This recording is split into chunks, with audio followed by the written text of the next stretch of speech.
बिस्मिल्लाहिर्रहमानिर्रहीम। बच्चों, ये आज का जो हमारा लेक्चर है ये लेक्चर नंबर 25 है और ये फ़र्स्ट ईयर उर्दू के लिए है। हमने शुरू की हुई है मीर तकी मीर की गज़ल। लेक्चर नंबर 24 जो इससे पहले वाला लेक्चर था उसमें मीर तकी मीर की हालात ज़िंदगी पर बात हुई थी और ख़ास तौर पर उसकी शायराना ख़ुसूसियात। ठीक है, ज़रूरी था क्योंकि आपकी जब आप किताब खोलेंगे तो आपकी किताब का सफ़ा नंबर 164 164 पे आप देखेंगे कि सवाल नंबर 4 है कि मीर की शायराना ख़ुसूसियात पर नोट लिखें। तो ये सवाल क्योंकि आ जाता है बोर्ड के अंदर तो इसलिए इस सवाल पर बात हुई थी और मीर तकी मीर की शायराना ख़ुसूसियात मैंने बताई थी आपको और उस पर अशार भी बताए थे।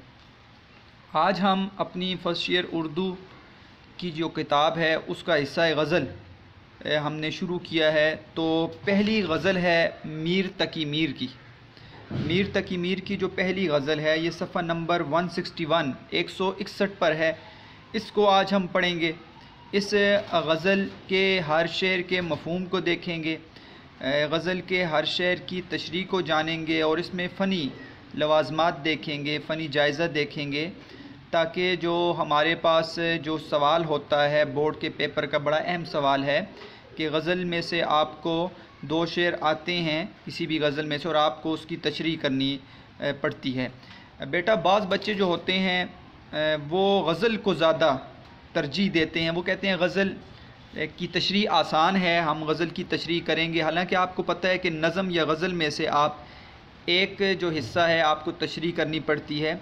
तो हर एक की अपनी मर्ज़ी है, हर एक का अपना शौक़ है। तो बच्चे ज़्यादातर गज़ल को पसंद करते हैं तो इस एतबार से आपने इसकी तशरीह को गौर से देखना है। बेटा गज़ल पर बात हुई थी, गज़ल कहते किसको हैं, गज़ल की तारीफ़ क्या है, उसका इर्तक़ा उस पर बात हुई थी, उसकी तशरीह और तौज़ीह पर बात हुई थी। अब गज़ल के अंदर उसके क्या क्या अज्ज़ा पाए जाते हैं इस पर बात हो चुकी है कि गज़ल के अंदर काफ़िया होता है, गज़ल के अंदर रदीफ़ होता है, गज़ल के अंदर एक बहर होती है और इसी तरह गज़ल के अंदर आपको मतला नज़र आता है, गज़ल के अंदर मक्ता नज़र आता है। इस तरह जो बेहतरीन शेर होता है वो बैतुल गज़ल कहलाता है। एक ही मौजू पर सारी की सारी गज़ल लिखी जाए तो वो मुसलसल गज़ल होती है। बेटा आज भी जो लेक्चर था नीचे बार बार बिजली आना और जाना ये सिलसिला भी लगा हुआ है। तो मैं कोशिश कर रहा हूँ कि आपके लिए आसान लेक्चर करूँ। तो इसमें आपको एक और नई चीज़ नज़र आएगी कि इंशाल्लाह आपको साथ बोर्ड की जो मैं बोर्ड पे लिखता हूँ उसकी तस्वीर भी इंशाल्लाह साथ साथ चलेगी। तो आपके लिए इंशाल्लाह इस लेक्चर को समझने में ज़्यादा आसानी होगी। लेकिन आपके लिए ज़रूरी है बेटा, मेरे सामने भी अभी किताब खुली हुई है, किताब के बग़ैर इंसान कुछ भी नहीं है। अपनी किताबें आप लाजमी अपने सामने रख कर लेक्चर सुना करें ताकि आप उसके ऊपर चीज़ों को नोट करें, अपनी रफ़ कॉपी रखें, अपना पेन रखें पास, अपनी पेंसिल रखें ताकि इन चीज़ों को आप साथ साथ नोट करें। नहीं तो आपको बार बार ये लेक्चर फिर सुनना पड़ जाएगा। एक ही दफ़ा ऐसे पढ़ें कि आपको सारी चीज़ें नोट हो जाएं और आप उन चीज़ों को याद कर लें। तो मीर तकी मीर की शायराना ख़ुसूसियात और उसकी ज़िंदगी 160 पेज पर है, आप किताब खोल लें और उसके बाद जो है वो गज़ल है मीर तकी मीर की। तो ये फ़र्स्ट ईयर उर्दू गज़ल नंबर 1 मीर तकी मीर की पहली गज़ल है। सबसे पहले बात करते हैं बेटा, ये जो गज़ल अभी आपके सामने में सारी की सारी गज़ल जो है वो पढ़ूँगा, ये इसके अंदर एक बहर है। बहर के ऊपर बात भी हुई है थोड़ी सी, इंशाअल्लाह मैंने आपको बताया है। इसके ऊपर मज़ीद लेक्चर देंगे जैसे कि मुरक्कबात के ऊपर आपको पता है कल मैंने लेक्चर दिया मुरक्कबात की पहचान। तो आज उनमें से हम मुरक्कब भी ढूँढेंगे, जितने मुरक्कबात हमने देखे थे उसको निकालने की भी कोशिश करेंगे। बहर के ऊपर इंशाअल्लाह एक तवील लेक्चर दूंगा ताकि आपको इसके बारे में पता चल जाए ये बहर वज़न होता क्या है। जो गज़ल मीर तकी मीर की है इसके अंदर एक बहर है, इसका नाम है मुतक़ारिब मुसम्मन महज़ूफ़, पूरा नाम है इसका। और ये नीचे लिखा हुआ है फ़ाउलन फ़ाउलन फ़ाउलन फ़ाल, ये बहर है। इसके अंदर ही सारी की सारी गज़ल लिखी गई है। यानी जो इस बहर का वज़न है, जब हम इंशाअल्लाह वज़न निकालेंगे, ये कोई वो वज़न नहीं है जो किलो 2 किलो वाला आप जो चीज़ों का लेते रहते हैं। ये एक शायरी का अपना वज़न है। फ़ाउलन फ़ाउलन फ़ाउलन फ़ाल, इसके अंदर एक वज़न है, इंशाअल्लाह निकालेंगे हम तो उसका वज़न। और ये जो शेर आपके सामने पढ़े जाएंगे, तमाम अशार, तमाम मिसरा जो आप पढ़ेंगे एक एक मिसरे का वज़न इसके बराबर है, फ़ाउलन फ़ाउलन फ़ाउलन फ़ाल के बराबर है एक एक मिसरे का वज़न। ठीक है, पूरे शेर का नहीं, एक एक मिसरे का वज़न इसके बराबर आपको नज़र आएगा। तो हर एक मिसरा इसी में नज़र आएगा, फ़ाउलन फ़ाउलन फ़ाउलन फ़ल, फ़कीराना आए सदा कर चले, ये इसी के बराबर है। तो इंशाअल्लाह इस पर भी बात होगी। बड़ा ही दिलचस्प ये सबक है और आपको ये देखना चाहिए। शौक़ और ज़ौक़ होता है हर इंसान का शायरी के साथ। तो गज़ल का बेटा अंदाज़ भी यही है, गज़ल को शौक़ से, शायरी को शौक़ से पढ़ा जाता है। उर्दू अदब के अंदर ज़ौक़ और शौक़ रखें। आज का मौसम भी ऐसा है कि वो नीचे बैठ के लेक्चर देना वो मुनासिब नहीं था, तो ऊपर छत का मौसम भी अच्छा है, तो वहाँ पर ही बैठ के मैं लेक्चर दोबारा दे रहा हूँ। तो बेटा सबसे पहले हम पढ़ते हैं गज़ल को, पूरी गज़ल जो आपकी किताब का हिस्सा है। आप अपनी किताबों में भी देखें, यहाँ भी देख सकते हैं आप। फ़कीराना आए सदा कर चले, फ़कीराना आए सदा कर चले, कि मियाँ खुश रहो हम दुआ कर चले। वो क्या चीज़ है आह जिसके लिए, हर एक चीज़ से दिल उठा कर चले। कोई ना उम्मीदाना करते निगाह, सो तुम हमसे मुँह भी छुपा कर चले। दिखाई दिए यूं के बेखुद किया, हमें आपसे भी जुदा कर चले। जबीं सजदा करते ही करते गई, हक़े बंदगी हम अदा कर चले। परस्तिश की यहाँ तक कि ए बुत तुझे, नज़र में सबों की खुदा कर चले। कहें क्या जो पूछे कोई हमसे मीर, जहाँ में तुम आए थे क्या कर चले। तो ये बेटा आपकी किताब में कुल अशार की तादाद जो है वो है 7। ठीक है, 7 अशार आपकी किताब में मौजूद हैं। जो असल गज़ल है मीर तकी मीर की, उसमें कुल 14 अशार हैं। याद रखिएगा, पूरी गज़ल यहाँ पर नहीं लिखी हुई, सारी की सारी गज़ल 14 अशार की है। आप उसको नेट पर भी देख सकते हैं। 14 अशार आपको नज़र आएंगे। सिर्फ़ और सिर्फ आपकी फ़र्स्ट शेर की किताब में आपके पास 7 अशार मौजूद हैं। अब आपको बेटा बोर्ड की तस्वीर नज़र आ रही होगी। बोर्ड मैंने तैयार किया है, उसी तरह ये नहीं है कि इस वीडियो के बनाने में मुझे कोई जो है वो में बचत हो गई और वक्त कम लगा, बल्कि ज़्यादा वक्त लग जाता है, क्योंकि आपको पता है स्लाइड्स को बनाना, फिर इन चीज़ों को तैयार करना। लेकिन इस तरह आपको इंशाल्लाह समझ ज़्यादा आएगी। देखें आपके सामने बोर्ड है अब, ठीक है, तो आपने अपनी किताब भी सामने रखनी है बेटा। और ये आपको नज़र आ रहा है कि सबसे पहली बात है कि मीर तकी मीर, ये शायर का नाम है, गज़ल ये सिन्फ़ है, और जो माखज़ है इसका इंतखाब कलाम मीर, इंतखाब कलाम मीर इसका माखज़ है। ठीक है, तो हवाला गज़ल आपको पता चल गया बेटा। इसकी आप देखें दाईं तरफ आपको स्टार्स नज़र आ रहे हैं, सितारे नज़र आ रहे हैं। आप गिने ये कितने हैं, 1 2 3 4 5 6 7 सितारे आपको नज़र आ रहे हैं। ये 7 अशार हैं, ये 7 सितारे 7 अशार हैं बेटा। और इसके साथ जो लिखा हुआ है, हर एक शेर के साथ एक एक मौजू लिखा हुआ है। अब इसी मौजू के ऊपर बात करेंगे बेटा। तो ये आप लिख लें अपनी किताब के ऊपर, हर एक शेर के ऊपर ये मौजू लिखें। सबसे पहले शेर के ऊपर लिखें महबूब को दुआ, पहले शेर के अंदर महबूब को दुआ है। दूसरे शेर के अंदर मोहब्बत की अहमियत को बयान किया गया है, मोहब्बत की क्या अहमियत है। तीसरे शेर के ऊपर लिखें मोहब्बत की तलाश। चौथे के ऊपर लिखें महबूब का हुस्न। पाँचवें के ऊपर लिखें आप मोहब्बत का हक़। नंबर 6 पर लिखें मोहब्बत का उसूल। और आखिरी शेर के ऊपर लिख लें असल इश्क़ हकीकी है। असल क्या है बेटा, इश्क़ हकीकी है। तो साथ आपको अब ये 7 के 7 अशार के मौज़ूआत आपको नज़र आ गए होंगे। आपने किताब के ऊपर ये लिख लेना है, हम इसी पर बात करेंगे बेटा, इससे बाहर नहीं निकलेंगे और इसी को हम पढ़ने की कोशिश करेंगे ताकि हमें आसानी से समझ आए। उसके साथ बोर्ड पे आपको मुख्तलिफ जो है आपको अशार नज़र आ रहे हैं। तो ये हवाले के अशार हैं जो आपको जो है हवाले के अशार ज़रूरत पड़ते हैं तशरीह के अंदर हर एक शेर के साथ, क्योंकि नज़म के तो वाले के अशार एक ही होते हैं कि उसका मौजू एक होता है, लेकिन गज़ल के हर एक शेर के साथ एक शेर लिखना पड़ जाता है बेटा। तो कम से कम 2 शेर, कम से कम 1 शेर हो और 2 शेर आपको कम से कम हर एक शेर के साथ याद करने पड़ेंगे। ठीक है, हवाले की अगर आप चाहते हैं कि आपकी तशरीह अच्छी हो, अगर 1 हो जाता है फिर भी ठीक है, काम चल जाता है, लेकिन 2 हों तो ज़्यादा अच्छा जो है वो तरतीब बन जाती है। मुझे इन चीज़ों से याद आ गई अपनी एक स्टूडेंट कशफ रियाज़, जो पीस मानसेरा में थी और उसने पोजीशन भी हासिल की इस साल नहीं बल्कि पिछले साल की उसकी पोजीशन थी पीस मानसेरा में।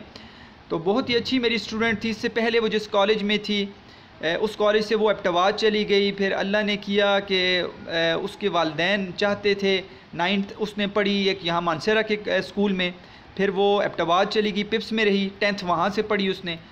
तो वो चाहती थी कॉलेज जो है मानसेरा का हो। तो फिर अल्लाह ताला ने बस मुझे सबब बनाया। उसके वालिदैन जो थे उनसे मुलाकात हुई, इन्होंने कहा कि आप उसको यहाँ पे ही दाखिल करवाएं पीस मानसेरा में। तो पीस मानसेरा में दाखिल हुई। बड़ी मेहनत की यहाँ के तमाम असातिज़ा ने और बड़ी मेहनत के साथ अल्लाह ताला ने की, उसकी पोजीशन भी आ गई। उसकी बात मुझे याद आ रही है कि वो 9th में जब मैं उनको पढ़ाता था उस स्टूडेंट को, तो वो बहुत ज़्यादा शेर याद कर लेती थी। मुझे भी इतने शेर याद नहीं होते थे। ये शेरों से याद आई बात कि बाज़ बच्चे माशाल्लाह उनका हफ्ज़ा इतना अच्छा होता है कि वो अशार याद कर लेते हैं, लेकिन बाद मेरी तरह होते हैं, उनको शेर याद नहीं होते, बार बार पढ़ते हैं, शेर याद नहीं होते। तो इसमें बेटा गम की बात नहीं है, दिल आपने छोटा नहीं करना। शेर ऐसी चीज़ है, याद होने पे आए तो हो जाते हैं, ना होने पे आए तो नहीं होते। तो ये बेटा इसमें गम नहीं करना। तो ये है कि आप एक शेर याद कर लें, अगर नहीं होते तो फिर इसका कोई हल नहीं है। आप तशरीह अच्छी करें, फिर तशरीह के लिखने का तरीका आप अच्छी तरह सीखें, अपने असातिज़ा से सीखें और उनसे पूछें कि हम किस तरह चीज़ों को बीच में हाईलाइट करें, उस पर बात करें। तो ये भी ज़रूरी बात थी जो मैंने की, क्योंकि बच्चे बाज़ औक़ात कहते हैं कि हमें शेर याद नहीं होते। इसका तरीका भी है बेटा कि आप हर शेर के इब्तदाई लफ्ज़ को याद कर लें। ज़ख़म जैसे खाकर हमेशा सदा, ये ज़ख़म खा गई, ये शुरू में आप इब्तदा से शेर पढ़ना मुश्किल हो जाता है, फिर आगे करता है कि अल्लाह ताला के वो ज़ुबान फिर चल जाती है। तो अब बेटा बात करते हैं हम गज़ल के पहले शेर के ऊपर कि वो गज़ल का पहला शेर क्या है और उसकी तशरीह क्या है, उसका मफ़हूम क्या है, उसके अंदर फ़नी चीज़ें क्या हैं। तो सबसे पहला बेटा ये बात को समझें कि आपने सबसे पहले मुश्किल अल्फाज के मानी निकालने हैं। तो इससे गज़ल में इतनी मुश्किल अल्फाज नहीं हैं। पहला शेर आपके सामने मौजूद है, आप किताबों के ऊपर देखें और देखें यहाँ पर आप लिखेंगे किताबों के ऊपर, फ़कीराना आए सदा कर चले। ठीक है, सदा आवाज़ को कहते हैं, फ़कीराना फ़कीरों की तरह, ठीक, फ़कीरों की तरह। इसके ऊपर तशबीह आप लिख लें कि मियाँ से मुराद लिख लें महबूब, और फ़कीर के ऊपर आप लिख लें आशिक। फ़कीर के ऊपर आप लिख लें आशिक और मियाँ से मुराद महबूब लिख लें। अब आते हैं बेटा इसकी फ़नी जायज़े के ऊपर। तो फ़नी जायज़े में याद रखिएगा फ़कीराना ये तशबीह है। तशबीह मैंने आपको पढ़ाई है, जो आपने शेर आशोब मुझसे नज़्म पढ़ी है उसके अंदर तशबीह को मैंने बयान कर दिया है। आपने वो लेक्चर देखा होगा, अगर आपने लेक्चर नहीं देखा तो जाकर उस लेक्चर को देखें और तशबीह जो है उसको वहाँ पे समझें। और आपने 9th 10th के अंदर भी तशबीह को समझा है। तशबीह क्या है बेटा कि किसी एक चीज़ को जो है वो दूसरी चीज़ की मानद करार देना, ठीक है, वो मुश्तरक खुसूसियत की बना पर, किसी एक चीज़ को दूसरी चीज़ की मानंद करार देना मुश्तरक खुसूसियत की बना पर, इसे तशबीह कहते हैं। जैसे मेरा बेटा चाँद की तरह हसीन है, तो यहाँ पर बेटे को चाँद के साथ तशबीह दी जा रही है। तो ये आपने पढ़ी हैं चीज़ें। तो मैंने आपको वहाँ पर 2 अशार भी बताए थे कि जहाँ में अहले ईमान सूरत खुर्शीद जीते हैं, इधर डूबे उधर निकले, उधर डूबे इधर निकले। अल्लामा इकबाल का ये शेर है। उमड़ी आती हैं आज यूँ आँखें जैसे दरिया कहीं मचलते हैं। तो ये 2 अशार मैंने बताए थे तशबीह की। असल चीज़ बेटा समझने की ये है, तशबीह मुशाबहत मुमासलत को कहते हैं, लेकिन इसके अज्जा हैं। मुशब्बा बिही, बट बेटा मुशब्बा बिही है, मुशब्बा बिह ना पढ़ा करें इसको, मुशब्बा बिही अरबी के साथ ही इसका तल्लुक़ है। तो मुशब्बा बिही, वजह तशबीह या गर्ज़ तशबीह और अर्फ़ तशबीह। अब बेटा उन चीज़ को समझने के बाद आप ये समझें कि यहाँ पर फ़कीराना तशबीह दी गई है, ठीक है, अपने आप को तशबीह दे रहे हैं एक फ़कीर के साथ, तो यहाँ पर मुशब्बा क्या हुआ, मुशब्बा बिही क्या हुआ, वजह तशबीह या गर्ज़ तशबीह आपको शेर पढ़ने के बाद पता चलेगा उसकी तशरीह, और लफ्ज़ हरफ़ तशबीह क्या है। ये 4 चीज़ें आपने निकालनी है बेटा, इसको तलाश करें, ठीक है। ये पहला एक आपका जो होमवर्क है वो अपना होमवर्क समझें कि आपने तशबीह को याद करना है, तशबीह के अरकान को देखना है, और फिर फ़कीराना में आपने तशबीह को ढूंढना है कि कहाँ पर कौन से अज्जा हैं। मुझे अज्जा चाहिए बेटा, मैं आपसे अज्जा का पूछूंगा, अज्जा के बारे में, तो आपने अज्जा देखने हैं। अच्छा बेटा, इसके बाद देखें यहाँ पर जो दूसरी फ़नी चीज़ हम देखते हैं वो है कर चले। कर चले बेटा इमदादी फ़ेल है चले। अभी हमने इमदादी फ़ेल नहीं पढ़ा, ये आपकी फ़र्स्ट ईयर की बुक का हिस्सा है। आप ज़रा सफ़ा नंबर 70 निकालें, 70 मैं भी निकाल रहा हूँ, मेरे सामने किताब पड़ी है। सफ़ा नंबर 70 आपको नज़र आएगा। आखिरी जो सवाल नंबर 10 में है, यहाँ पर इमदादी फ़ेल पढ़ते हैं, बहुत आसान है। जब किसी जुमले में दो अफ़ाल इकट्ठे इस्तेमाल हों तो उनमें से हर दूसरा फ़ेल इमदादी फ़ेल होता है। याद रखिएगा बेटा कि किसी जुमले में दो अफ़ाल आ जाएं और दोनों साथ हों और दो फ़ेल आ जाएं, फ़ेल इसम फ़ेल हर्फ आपने पढ़ा है, फ़ेल आ जाएं तो उसमें से दूसरा फ़ेल याद रखिएगा, पहला नहीं दूसरा फ़ेल जो है वो इमदादी फ़ेल होगा। वो क्या होगा? इमदादी। इसका फ़ायदा क्या है? इमदादी फ़ेल के इस्तेमाल से जुमला मुअस्सर और वाज़ेह हो जाता है, ज़्यादा अच्छा लगता है, मुअस्सर और वाज़ेह हो जाता है जुमले के अंदर। ठीक है, जैसे कि आ जाना, अब आना भी फ़ेल, जाना भी फ़ेल है बेटा, ये दोनों फ़ेल हैं। तो जाना इसमें इमदादी फ़ेल है, दूसरा फ़ेल इमदादी फ़ेल होगा। खा लिया, अब खा भी फ़ेल है, लिया भी फ़ेल है, तो लिया इमदादी फ़ेल। दे दिया, देना भी फ़ेल है और दिया भी फ़ेल है, तो दिया इसमें क्या है? इमदादी फ़ेल। मार डाला, मारना भी फ़ेल है बेटा, और डालना ये भी फ़ेल है, डाला यहाँ पर क्या है? इमदादी फ़ेल। सो गया, ठीक है, सोना भी फ़ेल है, गया, ठीक है, ये भी फ़ेल है, तो गया इमदादी फ़ेल है। तो यहाँ पर आपको यहाँ पे नज़र आएगा कि कर चले में करना भी फ़ेल है, कर, ठीक है, और चले भी फ़ेल है, तो यहाँ पर चले लिख लें, इमदादी फ़ेल होगा। ये बात भी आपको समझ आ गई होगी। के जो है बेटा ये हरफ़े बयान है, के हरफ़े बयान है, और याद रखिएगा ये वज़ाहत चाहता है, ठीक है, किस चीज़ की वज़ाहत? जो पहले वाला जुमला हो। लोग कहते रहते हैं हरफ़े बयान, हरफ़े बयान, हरफ़े बयान होता क्या है बेटा? हरफ़े बयान ये है कि आप पहले वाले हिस्से की वज़ाहत बयान करेंगे, और पहले वाले हिस्से को मुबय्यन कहते हैं, ठीक है, और अगला हिस्सा बयान होता है। याद रखिएगा कि हरफ़े बयान है, यानी कि मैं शेर पढ़ूँगा तो यहाँ पर शेर के अंदर पहला हिस्सा जो है वो वज़ाहत चाहता है, तो उसकी वज़ाहत दूसरे हिस्से में कर दी है, ठीक है। जैसे कि फ़कीराना आए सदा कर चले, कि मैं यहाँ पर अमीर तकीमीर कह रहे हैं फ़कीरों की तरह आया और ये सदा लगा रहा हूँ। अब सदा कौन सी है? सदा वज़ाहत चाहती है ना, कौन सी सदा है? तो कोई भी सदा हो सकती है, लेकिन यहाँ पर सदा की वज़ाहत कर रहे हैं के से, के मियाँ खुश रहो हम दुआ कर चले, कि सदा जो लगाई है वो खुश रहने की दुआ है, खुश रहने की दुआ है। आपको ये बात भी समझ आई होगी। मियाँ जो है ना बेटा, यहाँ पर मियाँ, ठीक है, ये यहाँ पर हम पढ़ेंगे कि इसका मतलब क्या है, लेकिन यहाँ पर आप देखें इसके बाद आपको एक अलामत नज़र आएगी, ये इलामत निदाइया या फ़िजाइया है। इंशाअल्लाह आप रमूज़ औक़ाफ़ सेकंड ईयर में पढ़ेंगे तो मियाँ के बाद आपको उल्टा आई नज़र आ रहा होगा किताब के अंदर।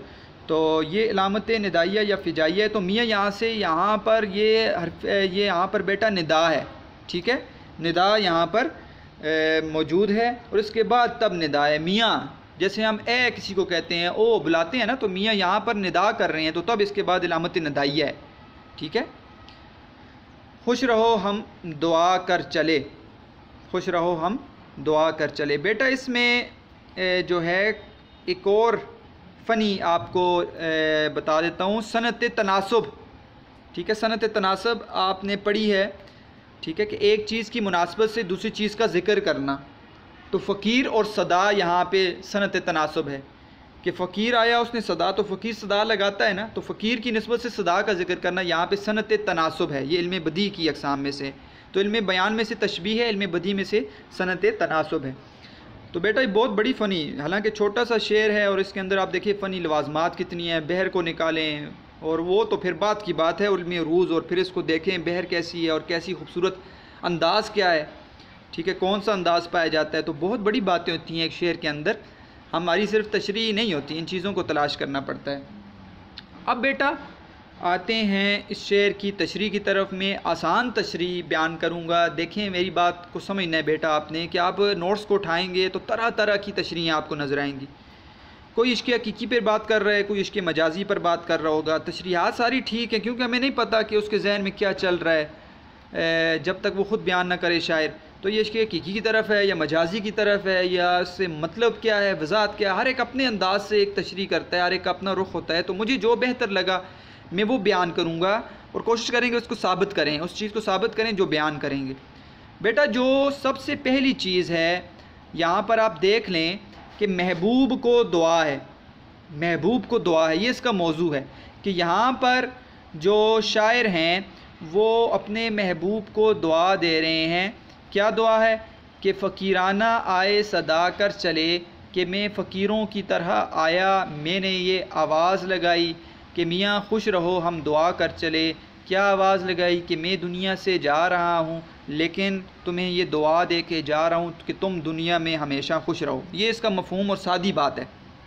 अब जाते हैं बेटा शेर की गहराई में, देखते हैं बात असल क्या है, ठीक है, और इसको देखते हैं कि इसके अंदर क्या चीज़ मीर तकी मीर ने बयान की है। देखिए बेटा पहली चीज़ तो समझिए फ़कीर क्या होता है। फ़कीर को आप जब लुग़त में देखेंगे ना फ़कीर को, तो आपको उसके कई मानी मिलेंगे। एक में माना आपको मिलेगा भिखारी, ठीक है, मांगने वाला, गधा, ठीक है, गदागर जिसको आप कहते हैं, और उसकी तो मज़म्मत बयान की गई है। आपने 9th में शायद पढ़ा है एक मज़मून गदागरी की मज़म्मत, तो वो बेटा आपको पता है कि वहाँ पे तो मज़म्मत बयान है। तो अपने आप को क्या मीर तकी मीर एक फ़कीर बना रहे हैं, भिखारी बना रहे हैं, लोगों से मांगने वाला, ये एक सवाल पैदा होता है, ठीक है। और मियाँ फिर किसके बारे में है, मियाँ का क्या मतलब है। मियाँ तो हम अपनी ज़ुबान में शौहर को खावंद को कहते हैं, लेकिन क्या यहाँ से मुराद मियाँ किसको ख़िताब है बेटा।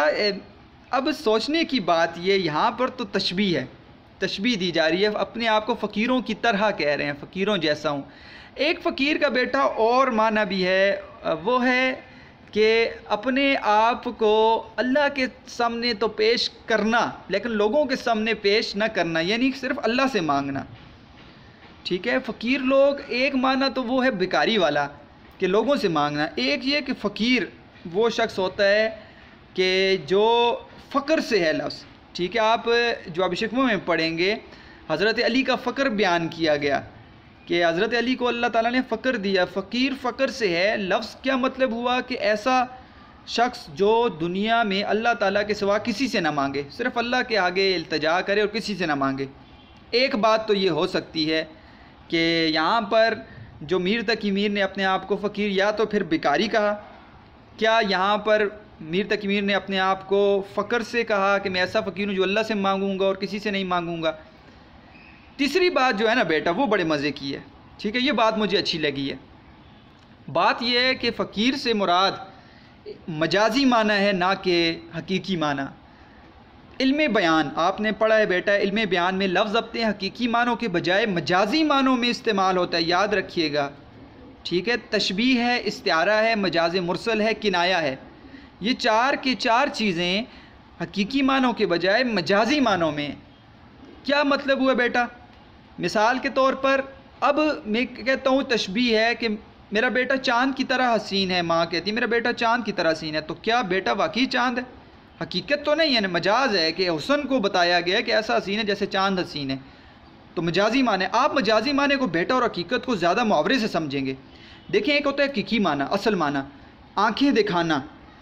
आँखें दिखाना ये है कि हकीकत पर जाएं तो ये आँखें हैं, मेरी आँखें आपको नज़र आ रही हैं, आँखें हैं, तो मैं किसी को आँखें दिखाऊँ, ये मेरी आँखें देखो, ये हकीकी माना है। एक मतलब है मजाजी माना कि मैं गुस्से से देखूँ, गुस्से से देखूँ, ये मुहावरे में ये माना इस्तेमाल होता है, मजाजी माना कि मैं किसी को आँखें दिखा रहा हूँ, गुस्से से देखना।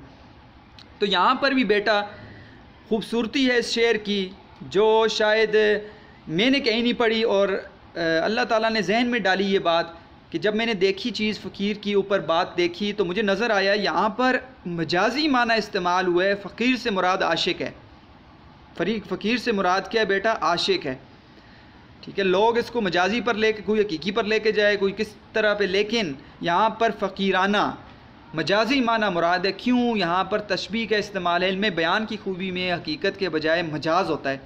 तो फ़कीर से मुराद आशिक भी लिया जाता है। फ़कीर से मुराद क्या लिया जाता है बेटा, आशिक। तो यहाँ पर मीर तकी मीर अब क्या कह रहे हैं, अब बात को आप समझ जाएंगे कि फ़कीराना आए सदा कर चले, कि मैं दुनिया में एक आशिक हूँ मैं दुनिया में, ठीक है, और मुझे मोहब्बत है, मैं अपने महबूब से मोहब्बत करता हूँ। मैं आया दुनिया में एक आशिक की हैसियत से, लेकिन इश्क ने मुझे बर्बाद कर दिया। मीर तकी मीर कहते हैं इश्क ने मुझे बर्बाद कर दिया। आपने मीर तकी मीर की ज़िंदगी को पढ़ा है।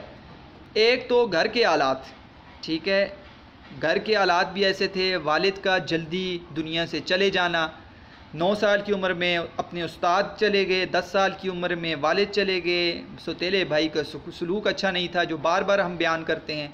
दिल्ली के हालात ख़राब थे, एक तो हालात ऐसे ऊपर से, और ऊपर से इश्क जाना, ठीक है, और महबूब का इश्क ये भी रास ना आया, तो जिसकी वजह से जो गम नज़र आता है, एक खुसूसियत सोज़ो गदाज नज़र आती है मीर तकी मीर की शायरी में, वो इस वजह से नज़र आती है। तो फ़कीराना आए सदा कर चले, मैं दुनिया में आशिक बन कर आया हूँ, आशिक बन के आया हूँ, ठीक है। फ़कीराना फ़कीरों की तरह, यानी कि मैं आशिक हूँ। सदा कर चले मैंने ये आवाज़ लगाई। आशिक जो होता है ना बेटा, उसका एक उसूल है। अब आशिक के ऊपर बात, आशिक इश्क क्या चीज़ है, मोहब्बत क्या चीज़ है, उसके उसूल क्या है, उसका कायदा और ज़ाब्ता क्या है। अब कायदा और ज़ाब्ता ये है कि आशिक दुनिया में आता है तो लाजमी नहीं है उसको उसका इश्क मिल जाए, लाजमी नहीं है वो मोहब्बत को पाले, और उसका महबूब भी उसी तरह उसके साथ सलूक करे जैसा कि अच्छा सलूक वो अपने महबूब के साथ करता है। महबूब बाज़ औक़ात बेटा जालिम भी निकल आता है, महबूब के अपने मसाइल भी होते हैं, महबूब लोगों के सामने जो है उस तरह का तस्करा नहीं कर पाता, कुछ ऐसे मसाइल होते हैं। तो वो लाजमी बात है, आशिक जो होता है उसके लिए बेटा ज़िंदगी के अंदर ही एक समझो कि उसकी ज़िंदगी अज़ाब बन जाती है, वो ज़िंदगी ही में जहन्नम अपने आप को समझ रहा होता है जैसे मैं जहन्नम के अंदर हूँ। तो ये हालात ज़िंदगी होते हैं एक आशिक के। तो आशिक आया दुनिया में, लेकिन बेटा इश्क ये कहता है कि जैसा भी महबूब हो ना, तो महबूब को कभी बुरा ना कहो। क्यों? अदब का मुकाम है, अदब का मुकाम है। अदब क्या कहता है बेटा, इकबाल क्या कहते हैं अदब के बारे में, ठीक है, कि अदब पहला करीना है मोहब्बत के करीनों में, खामोश ए दिल भरी महफिल में चिल्लाना नहीं अच्छा। अदब पहला करीना है मोहब्बत के करीनों में। तो अदब का मुकाम ये है कि आशिक अपने महबूब को कुछ ना कहे, बल्कि जाते हुए भी जितना भी सितम ढाए तो लेकिन फिर भी क्या करे बेटा, उसको खुश रहने की दुआ दे। अब यहाँ पर बेटा महबूब को दुआ, आप समझ रहे होंगे अब बात को, महबूब को दुआ। फ़कीराना आए सदा कर चले, मैं दुनिया में आशिक बन के आया, इश्क नाकाम हो गया मेरा, और मेरे महबूब ने भी मेरे साथ अच्छा ना किया, कुछ दुनिया वालों का हिसाब भी अच्छा ना था, लेकिन मैं आशिक हूँ। और आशिक जो है ना, वो हमेशा दुनिया में आकर अगर उसने असल इश्क किया है तो वो उसको ये सिखाता है कि अदब का मुकाम ये है कि मैं फिर भी ये आवाज़ दूंगा। और मेरी आवाज़ क्या है कि मियाँ, आवाज़ को बयान कर रहे हैं कि मियाँ, मियाँ का मतलब बेटा महबूब है, मियाँ का मतलब महबूब है। आप डिक्शनरी में आपको मैं दलील के साथ बता दूंगा, मियाँ का मतलब यहाँ पे महबूब को खिताब है कि मियाँ, मियाँ महबूब को कह रहे हैं कि मेरे महबूब तुम खुश रहो, हम दुआ कर चले, मैं तो दुनिया से जा रहा हूँ लेकिन तुम्हें जाते हुए दुआ देकर जा रहा हूँ कि तुम्हें वो तकलीफ़ ना पहुँचे जो मुझे पहुँची है। तो ये होता है एक आशिक। अब बेटा देखें, लोगों ने तशरीह की, ठीक की है, हर एक का अपना जहन है, मैं उसको गलत नहीं कहूँगा, ना मेरी इतनी औकात है कि मैं किसी के बारे में एतराज़ करूं या तनकीद करूं, लेकिन हर एक का अपना एक जहन होता है। मुझे जो चीज़ अच्छी लगती है और दलील के साथ मैं उसको ढूंढता हूं तो मैं उस पर ही चलता हूं। तो मेरा दिल नहीं मान रहा कि मैं ऐसी तशरीह करूं कि मैं दुनिया में फ़कीरों की तरह आया, मैंने फ़कीरों की तरह भीख मांगी। भीख मांगने वाला जो होता है वो उसने कहा कि अल्लाह तुम्हें दे तो फिर भी भला, ना दे तो फिर भी भला। तो यहाँ पर ऐसी बात नहीं है बेटा, ना मीर तकी मीर कोई भिखारी हैं, ना किसी से कुछ मांग रहे हैं। मीर तकी मीर आशिक हैं, ठीक है। मीर तकी मीर को आशिकी ने गम दिए, मीर तकी मीर को हालात ने गम दिए और उसको बयान कर रहे हैं। और इश्क का मतलब मफहूम समझाने वाले हैं मीर तकी मीर, इश्क को बयान कर रहे हैं और बता रहे हैं कि इश्क कैसा हो, महबूब को दुआ कैसे दी जाती है। मेरी अपनी गज़ल है बेटा, उसमें दो आपके सामने एक मतला बोलता हूँ, आपके सामने पढ़ता हूँ, और एक जो है वो शेर है जो इससे मिलता जुलता है। कहने को तो बरसने घटा आई है, कहने को तो बरसने घटा आई है, बस्तियां भी तो कितनी जला आई है। कहने को तो बरसने घटा आई है, बस्तियां भी तो कितनी जला आई है। देखो ना बेटा, रहमत की बारिश होती है, लेकिन बाज़ औक़ात आजकल कराची के हालात, पंजाब में देखें तो होता है कि रहमत की भी जो बाज़ औक़ात घटा होती है, बारिश होती है, वो बस्तियों को जला देती है, मतलब ख़त्म कर देती है। तो कहने को तो बरसने घटा आई है, बस्तियां भी तो कितनी जला आई है। ये शेर आपको बोर्ड पे नज़र आ रहा है कि ज़ख्म खाकर हमेशा सदा आई है, खुश रहो मेरे दिल से दुआ आई है। तो ज़ख्म खाकर भी एक आशिक जो होता है वो सदा लगाता है कि खुश रहो मेरे दिल से दुआ आई है, कि फिर भी वो कभी भी बद्दुआ नहीं निकालता। वो जो बद्दुआ निकाल लेना बेटा वो फिर आशिक नहीं है, उसने इश्क किया ही नहीं है। जो इश्क में अपने महबूब को तंग करे, ठीक है, और इश्क का तकाज़ा ये है कि महबूब को तंग करने के बजाय उसका अदब करो, उसकी इज़्ज़त उसका पास रखो। और महबूब जो है वो किसी शक्ल में भी है तो उसको कभी भी दुख ना दो, ख्वाह वो आपके, अब मैं बात करूँ आपके वालिदैन हैं, ठीक है, और जिससे इंसान मोहब्बत करता है तकाज़ा ये है कि कभी भी उन्हें दुख नहीं देना चाहिए। तो ये बेटा पहला शेर जो आपके सामने मैंने हल कर दिया। एक और शेर यहाँ पर लिखा है वाले का, खुदा नसीब करे उनको दायमी खुशियाँ, खुदा नसीब करे उनको दायमी खुशियाँ, अदम वो लोग जो हमको उदास रखते हैं। खुदा नसीब करे उनको दायमी खुशियाँ, अदम वो लोग जो हमको उदास रखते हैं। दूसरे शेर पर जाते हैं बेटा, दूसरा शेर देखते हैं और उसके मफ़हूम और तशरीह को जानने की कोशिश करते हैं। वो क्या चीज़ है आह जिसके लिए हर एक चीज़ से दिल उठा कर चले। मुश्किल अल्फाज के मानी यहाँ पर बेटा दिल उठा कर चले, दिल उठ जाना मुहावरा है जिसका मतलब है दिल भर जाना, ठीक है, किसी और चीज़ की तरफ तवज्जो ना देना, दिल भर जाना।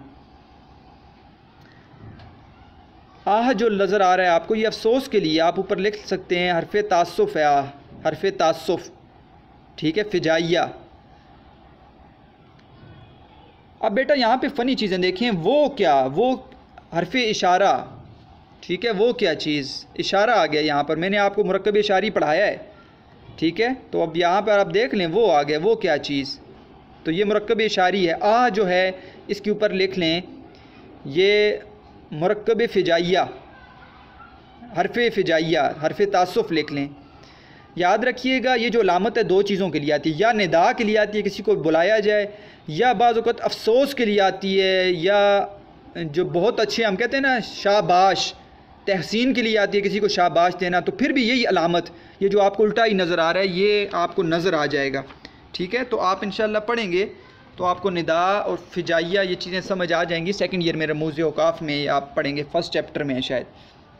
तो ऊपर लिख लें ये हरफ़े तासुफ़ है आ, ठीक है, चीज़ से आ गया तो ये यहाँ पर मुरक्कब जारी है, ठीक है बेटा।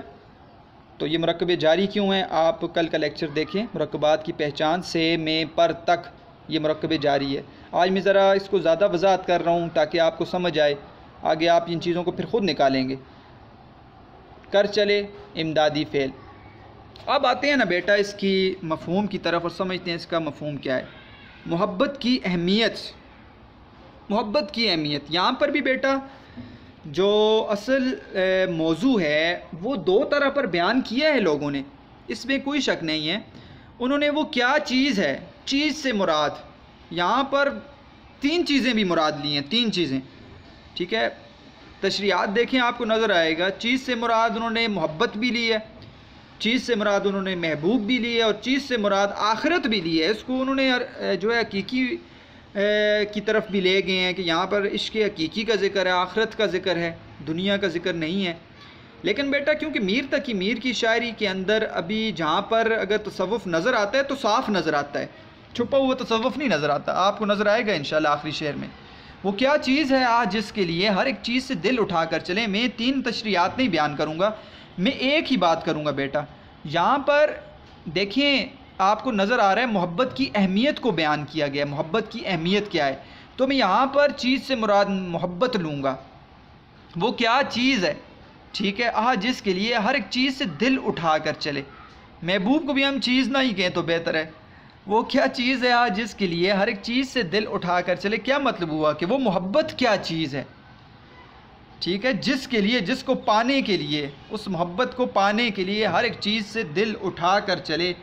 दुनिया की तमाम चीज़ों से मेरा दिल भर गया है, मुझे कोई चीज़ अच्छी नहीं लगती, मोहब्बत पाने में बस मैं मसरूफ़ हूँ, मुझे मोहब्बत मिल जाए और बाकी दुनिया की किसी चीज़ से कोई गर्ज़ नहीं है। ये तशरीह मेरे हिसाब से सबसे बेहतर है कि यहाँ पर चीज़ से मुराद मोहब्बत लें, आखिरत मुराद न लें, महबूब मुराद न लें, वो क्या चीज़ है आज जिसके लिए। तो यहाँ पर चीज़ से मुराद क्या है? मोहब्बत। क्यों बेटा? देखें, जब किसी शख्स को मोहब्बत हो जाती है तो क्या होता है, उसको दुनिया की हर चीज़ जो होती है वो ख्वाह किसी अच्छी सूरत में हो, खुशियाँ हैं जो, उसको अच्छी नहीं लगती। ठीक है, वो सिर्फ़ अपने महबूब को पाने में लगा होता है, उसका हर चीज़ से दिल उठ जाता है। दिल उठना मुहावरा है। अब दिल उठने का मतलब नहीं है कि दिल उठ के बैठ जाता है, हकीकी माना नहीं है, मजाजी माना है कि दिल भर जाना। ठीक है, दिल भर जाना क्या है? मतलब है कि किसी चीज़ में उसको लुत्फ़ महसूस नहीं होता, कोई भी चीज़ उसको अच्छी नहीं लगती।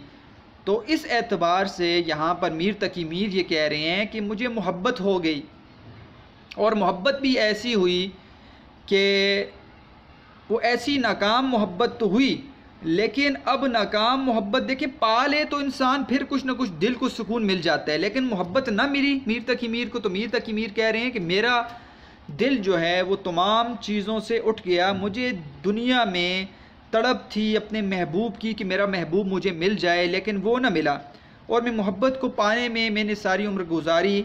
तो उम्र के गुजारने में दुनिया की तमाम चीज़ें अगर मुझे मिल भी जाती हैं तो मेरे सामने वो कोई हैसियत नहीं रखती थी। मेरा दिल जो है इस दुनिया में की बाकी चीज़ों से दिल उठ गया था, मुझे लुत्फ़ महसूस नहीं होता, कोई और खुशी मुझे खुशी नहीं लगती थी, कोई और बातें मुझे अच्छी नहीं लगती थी। तो मुझे अपना महबूब चाहिए था, उसकी तलाश थी, जो मुझे ना मिला, तो मेरा तमाम चीज़ों से दिल उठ गया। तो वो क्या चीज़ है आज जिसके लिए हर एक चीज़ से दिल उठा कर चले। तो यहाँ पर अफसोस ज़ाहिर कर रहे हैं कि मोहब्बत हाय किसी को ना हो, मोहब्बत किसी को ना हो। मोहब्बत ऐसी चीज़ है कि जो हो जाए तो दुनिया में दिल इंसान का नहीं लगता जब तक उसका महबूब उसके पास ना हो। तो उसको महसूस ऐसा होता है कि मुझे कोई भी चीज़ दुनिया में नहीं मिली। इसके ऊपर बेटा कुछ अशार हैं, देखें। सारी दुनिया का है वो मेरे सिवा, मैंने दुनिया छोड़ दी जिनके लिए। तो इंसान बाज़ औक़ात दुनिया छोड़ देता है ना, क्यों? मोहब्बत को पाने के लिए बड़ी बड़ी चीज़ें छोड़ देता है, लेकिन वो फिर भी ना मिले तो फिर ऐसे ही शहर लिखता है कि सारी दुनिया का है वो मेरे सिवा, मैंने दुनिया छोड़ दी जिनके लिए। ये मुझे चैन क्यों नहीं पड़ता, ये मुझे चैन क्यों नहीं पड़ता। एक ही शख्स था जहाँ में क्या, तो दुनिया में सुकून उस शख्स की वजह से आता है जिससे मोहब्बत हो जाए। और अगर हकीकी मोहब्बत हो जाए ना बेटा, तो फिर इंसान को अल्लाह की मोहब्बत के सिवा कोई भी फिर तलाश करता रहता है सारी मोहब्बतें, फिर उसको खुदा जब तक ना मिले और मोहब्बत अल्लाह के साथ हो जाए तो फिर उसको सुकून नहीं मिलता। असल जो है ना दुनिया की मोहब्बत फिर अल्लाह के साथ मोहब्बत सिखाती है बेटा। इश्क़ मजाजी जो है ना वो इश्क़ हकीकी भी सिखाता है फिर। तो सारी दुनिया का है वो मेरे सिवा, मैंने दुनिया छोड़ दी जिनके लिए, ये मुझे चैन क्यों नहीं पड़ता। एक ही शख्स था जहाँ में क्या, एक ही शख्स था, और उसी शख्स से मुझे चैन पड़ रहा है, बाकी किसी शख्स से मुझे चैन नहीं मिल रहा। तो यहाँ पर मोहब्बत की अहमियत को बयान कर दिया गया है कि मोहब्बत की अहमियत क्या है, कि मोहब्बत की अहमियत दुनिया की तमाम चीज़ों से क्या है बेटा, ज़्यादा है। दो अशार हो गए बेटा, शेर नंबर 3 की तरफ जाते हैं जी। उम्मीद है आपको बात समझ आ रही होगी इंशाअल्लाह।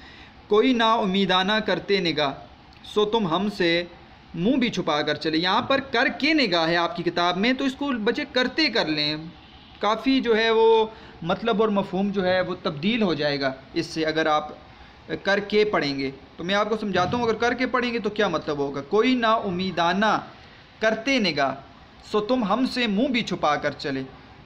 ठीक है, पहले मुश्किल अल्फाज देखते हैं। ना उम्मीदाना, जिसकी उम्मीद ना हो, जिसकी उम्मीद ना हो। ठीक है, मुंह भी छुपा कर चले। मुंह भी छुपाना मुहावरतन है बेटा, यहाँ पर भी मजाजी माना, ये नहीं है कि मुंह छुपा कर कोई चला जाए। मुंह छुपा कर मतलब ये है कि किसी को अहमियत ना देना, किसी की बात ना सुनना, ठीक है, उसके इश्क का जवाब ना देना। मुंह भी छुपाना यहाँ पर ये मुराद है, निगाह नज़रों को कहते हैं। ठीक है बेटा, तो यहाँ पर अगर आप देखें, यहाँ पर सबसे पहले मोहब्बत की तलाश, मोहब्बत की तलाश, ठीक है, मोहब्बत की तलाश यहाँ पर है, और इस मौजू को याद रखना है, हम यहाँ पे निकालेंगे।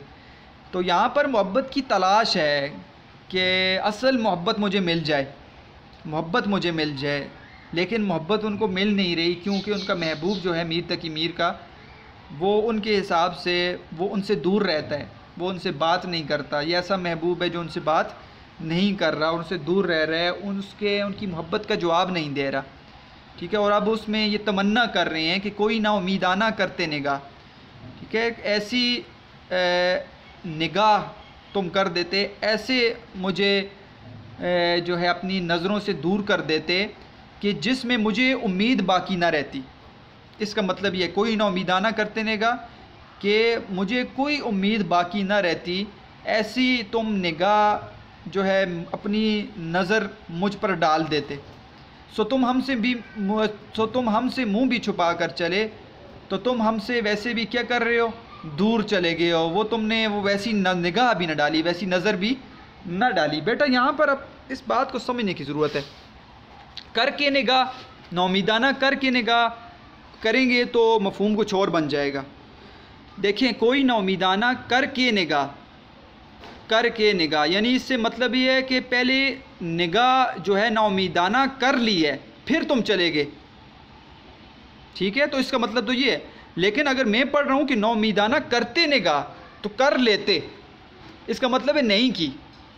समझ रहे हैं, करके निगाह करते तो उसका मतलब है कर लिया। मैं कहूँ कि मैंने ये काम कर लिया है, तो करते, मैंने कहा मैं कर लेता, करते ये काम, तो फिर इसका मतलब अभी वो काम नहीं किया, तो इसलिए यहाँ पे करते लफ्ज़ है। कोई ना उम्मीदाना करते निगाह। यहाँ पर मीर तकी मीर मोहब्बत की तलाश, कहते हैं कि असल मोहब्बत की तलाश थी, लेकिन मेरे महबूब ने वो मोहब्बत भी मुझे ना दी। कैसी मोहब्बत मीर तकी मीर कह रहे हैं? कहते हैं कि देखें, आशिक जो होता है वो अपने महबूब से हमेशा उम्मीद रखता है। वो उम्मीद क्या है? वो ये उम्मीद होती है कि मैं जब इश्क अपना ज़ाहिर करूँगा तो उसका सिला मुझे अच्छा मिलेगा, उसका सिला भी मुझे इश्क में मिलेगा। ये एक आशिक की जुस्तजू होती है। लेकिन बेटा, उसका सिला अगर उसे इश्क के बजाय नफ़रत मिल जाए या फिर इनकार मिल जाए, तो इसका मतलब उसे इत्मीनान और सुकून तो मिल जाता है कि चलो ना हो गई, ठीक है, और उसने मेरे इश्क का जवाब जो है वो क्या करके दे दिए, वो बिल्कुल नफ़रत में दे दिए या इनकार में दे दिया। अब उसको सुकून मिल गया। लेकिन अगर ऐसा आशिक जो हाँ करे या ना करे, कोई बात ही नहीं कर रहा, तो अब एक तड़प है, अब एक तड़प है आशिक के अंदर कि अब ये क्या करेगा।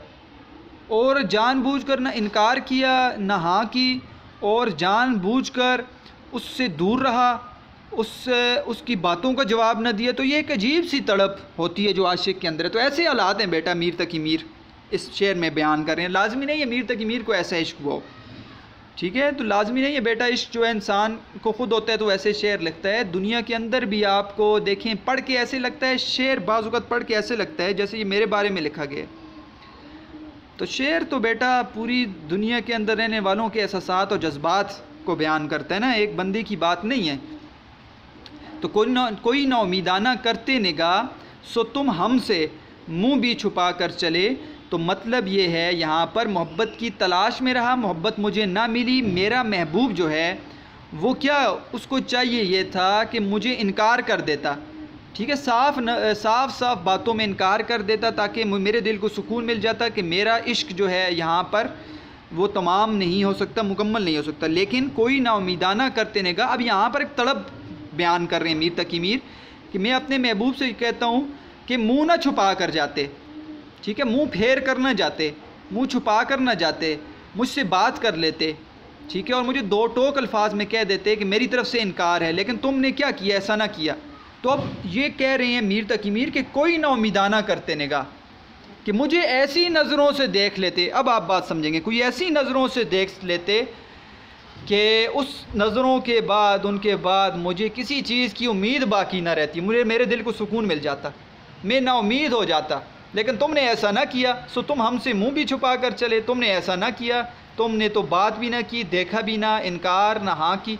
अब जो तड़प मेरे अंदर है वो ये है कि मेरे लिए हाँ है या मेरे लिए ना है। तो मुझे इस बात की समझ नहीं आ रही, और ये एक आशिक के लिए जो है सबसे बड़ी अजियत है, सबसे बड़ी अजियत है बेटा। तो यहाँ पर मीर तकी मीर ऐसी ही जज्बात का इज़हार कर रहे हैं। मोहब्बत की तलाश में था, मोहब्बत वाले ने मुझे मोहब्बत ना दी, और मेरा महबूब जो है वो मुंह छुपा कर चला गया और ना उम्मीदाना कोई ऐसी उसने निगाह मेरे सामने ना की जिसके बाद मुझे कोई उम्मीद बाकी ना रहती। यहाँ पर बेटा फ़नी एतबार से देखें तो ना उम्मीदाना साबका और लायका आपने पढ़े हैं, साबका और लायका है, ठीक है।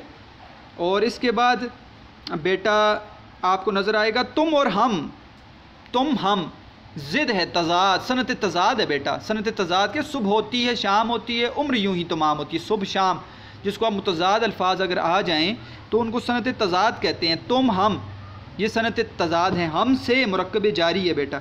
और मुंह भी छुपा कर चले, मुंह भी छुपाना मुहावरा है, यहाँ पर अपने हकीकी मानों के बजाय मजाजी मानों में है। इसके ऊपर अशार देखते हैं कि हम उनके देखने को समझते हैं ज़िंदगी, हम उनके देखने को समझते हैं ज़िंदगी, उनका ये हाल है इधर देखते नहीं। हम उनके देखने को समझते हैं ज़िंदगी, उनका ये हाल है इधर देखते नहीं। और एक और शेर है कि ना मुड़कर भी बेदर्द कातिल ने देखा, तड़पते रहे नीम जाँ कैसे कैसे। आतिश का शेर है ये। न मुड़कर भी बेदर्द कातिल ने देखा, तड़पते रहे नीम जाँ कैसे कैसे। तो आप समझ रहे होंगे यहाँ से कातिल जो है इस्तिआरा है महबूब के लिए। नीम जाँ यानी कि एक ऐसा शख्स जिसकी आधी जान निकल गई हो। तो कहते हैं उस महबूब ने मुझे मुड़ कर भी नहीं देखा, मैं तो आधा वैसे ही मरा हुआ था इश्क की वजह से, तो तड़पता रहा लेकिन उसने मुझे मुड़ कर नहीं देखा। अब आते हैं बेटा इससे अगले शेर की तरफ।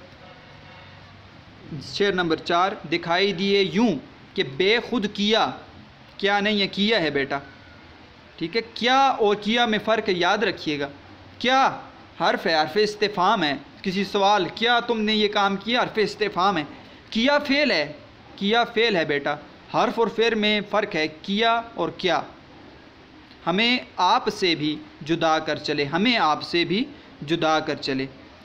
तो यहाँ पर जो मुश्किल अल्फाज के मानी है बेखुद, बेहोश, अपने होश में ना रहना, बाकी आसान है बेटा। यहाँ पर हम जो देखते हैं फ़नी जायज़ा के हरफ़े बयान आ गया, बेखुद साबका और लाहिका है बेटा, आप से मुरक्कब जारी है, आप से मुरक्कब जारी है।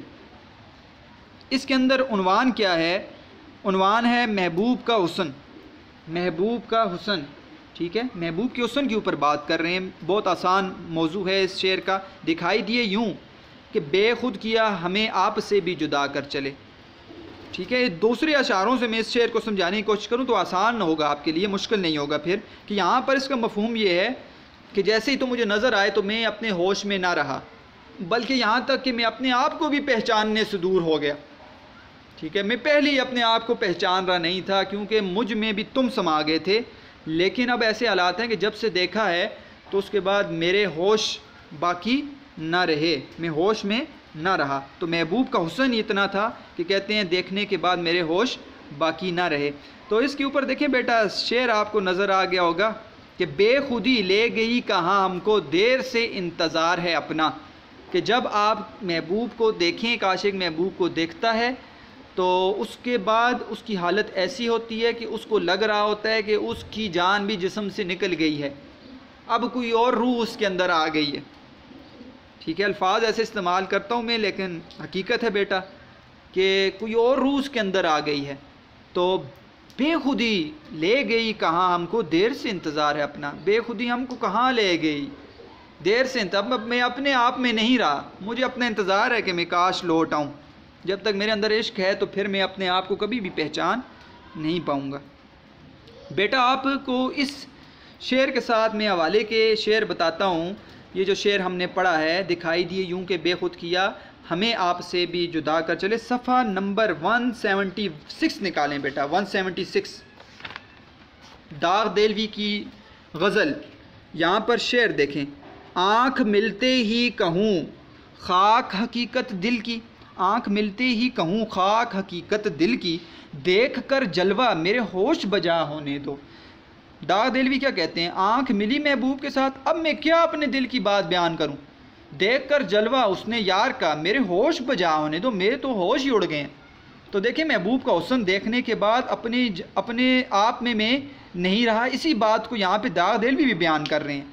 या फिर एक और जगह मीर तकी मीर क्या कहते हैं, होश जाता नहीं रहा लेकिन, होश जाता नहीं रहा लेकिन जब वो आता है तब नहीं आता। 9th में आपने गज़ल पढ़ी है, होश जाता नहीं रहा लेकिन जब वो आता है तब नहीं आता। एक और शेर बेटा, हाले दिल हम भी सुनाते लेकिन, हाले दिल हम भी सुनाते लेकिन जब वो रुखसत हुआ तब याद आया। हाले दिल हम भी सुनाते लेकिन जब वो रुखसत हुआ तब याद आया कि महबूब का हुस्न देखने के बाद मैं हाले दिल सुनाना चाहता था, लेकिन जैसे ही उसको देखा सब बातें भूल गया और अपने आप में ना रहा। जब वो रुखसत हुआ फिर अपने आप में वापस आया, मुझे याद आया मैंने तो ये बातें करनी थी, वो बातें मैं भूल चुका। तो यहाँ पर भी मीर तकी मीर इसी बात का जिक्र कर रहे हैं कि दिखाई दिए यूँ कि बेखुद किया हमें आपसे भी जुदा कर चले, कि ऐसे नज़र आए जैसे ही मेरा महबूब मुझे नज़र आया मैं अपने होश में ना रहा और मैं अपने आप को भी भूल गया और बातों को भी भूल गया, क्या बात बयान करनी है, क्योंकि मेरे महबूब का हुस्न इतना ज़्यादा था।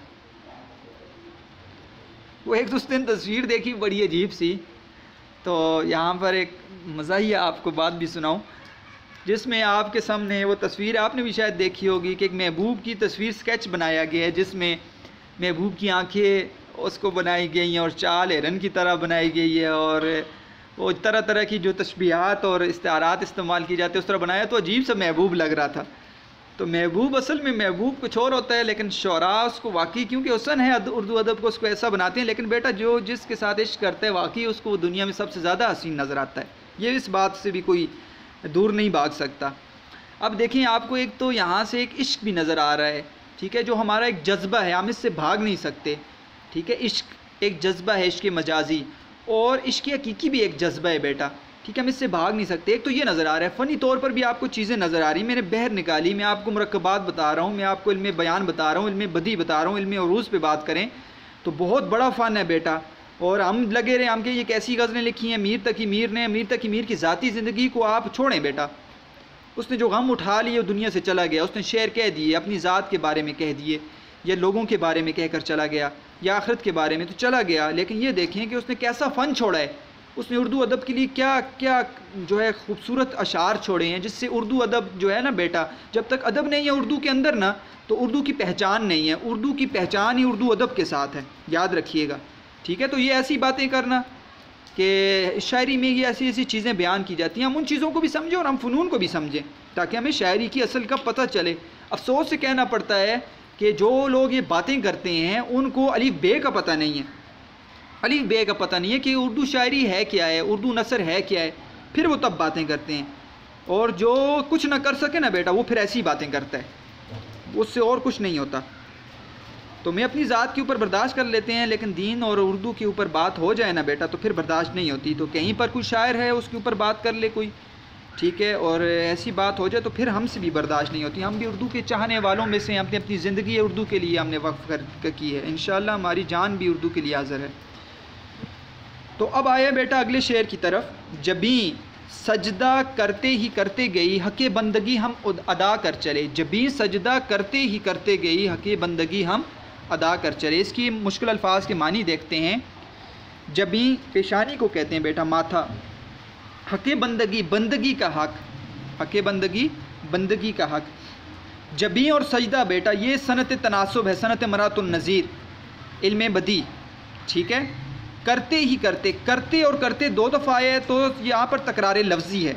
बाज़ औक़ात तकरार लफ्ज़ी आता है जिससे मानी खूबसूरत जो है वो शेर खूबसूरत लगता है। करते ही करते गई, देखें तो हुस्न नज़र आ रहा है, करते ही करते गई, तो यहाँ पर तकरार आया, तकरार लफ्ज़ी। हक़ बंदगी बंदगी का, ये देखें बेटा आपको कल मुरक्कब इज़ाफ़ी बताया था, तो यहाँ पर देखें ये फ़ारसी का मुरक्कब है, यहाँ पर आपको हक़ बंदगी का आपके नीचे ज़ेर नज़र आएगी पढ़ने में, और दूसरा ये है कि इसका हम तर्जुमा करेंगे तो का के की का मतलब आएगा बंदगी का हक़, तो मुरक्कब इज़ाफ़ी है, मुरक्कब इज़ाफ़ी हो गया। अच्छा बेटा यहाँ पर भी बेटा मैं पिछले शेर की बात करूँ ना तो उस पर भी लोगों ने इश्क़ हक़ीक़ी पर ले गए हैं बात को, दिखाई दी यूँ कि बेखुद किया, मूसा अलैहिस्सलाम का वाक़या ज़िक्र कर दिया, ठीक है। आप कहीं पर भी ले जा सकते हैं, लेकिन मैंने आपको कहा है मुझे जो अच्छा लगेगा मैं उस बात को बयान करूँगा कि वहाँ पर भी इश्क़ मजाजी का ज़िक्र है, इश्क़ हक़ीक़ी को आप ना ही बयान करें तो बेहतर है, ठीक है, क्योंकि वहाँ पर ये चीज़ नहीं बयान की जा सकती कि दिखाई दी यूँ कि बेखुद किया, हमें आपसे भी जुदा कर चले कि मूसा अलैहिस्सलाम ने अल्लाह ताला की ज़ात को देखा तो वो बेहोश हो गए। ठीक है, तो ऐसी बात ना करें यहाँ पर तशरीह के अंदर। आप इसके साथ इसके मजाजी के ऊपर बात करें जो मौजू है, जहाँ पर हकीकी नज़र आएगा तो करेंगे। जब भी सजदा करते ही करते गई हक़ बंदगी हम अदा कर चले। देखिए इसके अंदर भी आपको एक तो हकीकी मतलब नज़र आ रहा है, ठीक है, एक तो हमें ये नज़र आ रहा है कि जब भी सजदा करते ही करते गई। मैंने यहाँ पर मोहब्बत का हक़ लिखा है बेटा, मोहब्बत का हक़ क्या है, ठीक है, मोहब्बत का हक़ आपको नज़र आ रहा होगा, ये नंबर 5 शेर के ऊपर। तो जब भी सजदा करते ही करते गई, मोहब्बत का हक़ ये है कि तुम सारी ज़िंदगी मोहब्बत के लिए कुर्बान कर दो। तो अल्लाह ताला से हमें मोहब्बत है, तो अल्लाह ताला ने जो हमें काम बताए हैं हम उन काम को करें। नमाज, ठीक है, नमाज में सबसे आला चीज़ सजदा।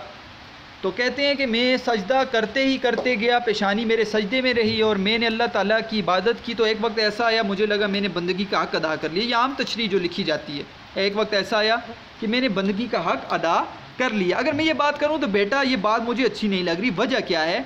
वजह ये है कि अल्लाह ताला की बंदगी का हक़ हम अदा कर ही नहीं सकते। फ़बिअय्यि आलाइ रब्बिकुमा तुकज़्ज़िबान और व इन तउद्दू नेमतल्लाहि ला तुहसूहा। अगर अल्लाह ताला की नेमतों का शुमार करने लग जाओ तो ए बंदो तुम अल्लाह ताला की नेमतों का शुमार नहीं कर सकते।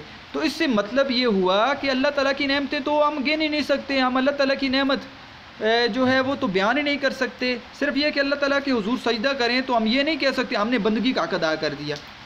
ठीक है, तो यहाँ पर तो अगर ये चीज़ आप बयान करेंगे तो फिर ये आप पर एतराज़ आएगा कि तशरीह के अंदर कि कैसे हक़ बंदगी अदा कर दिया। ठीक है, और शायर तो फिर इसके उलट कह रहे हैं कि मैंने बंदगी का हक़ अदा कर दिया अल्लाह ताला के हुजूर। तो बेटा यहाँ पर भी इसके मजाजी है।